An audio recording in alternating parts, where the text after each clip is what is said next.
Viral होत असलेला प्राणी अखेर बिबट्याच. दिंडेवाडीत शेतकऱ्याच्या शेतात बिबट्याचे दर्शन. भुदरगड तालुक्यातील दिंडेवाडी येथील शेतकरी अवधूत राऊत यांना आज त्यांच्या शेतामध्ये सकाळी 9:30 वाजता बिबट्याचे दर्शन झाले. तो मुडेटिकी पिंपळगाव दिशेने गेला असून सदर बिबट्या हा पूर्ण वाढ झालेला बिबट्या आहे. भक्ष्याच्या शोधासाठी भुदरगड किल्ला परिसर, त्याचबरोबर मुरुकटे, मानवळे, दिंडेवाडी, तळेमाऊली, औचितवाडी, ठाणेवाडी व बोळावीवाडी अशा ठिकाणी तो फिरत आहे.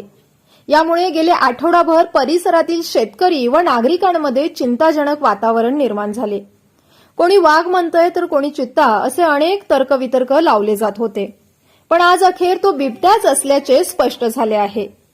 तरी सदर परिसरातील शेतकऱ्यांनी व नागरिकांनी सतर्क राहण्याचा इशारा आज गारगोटी वनविभागाने दिला आहे.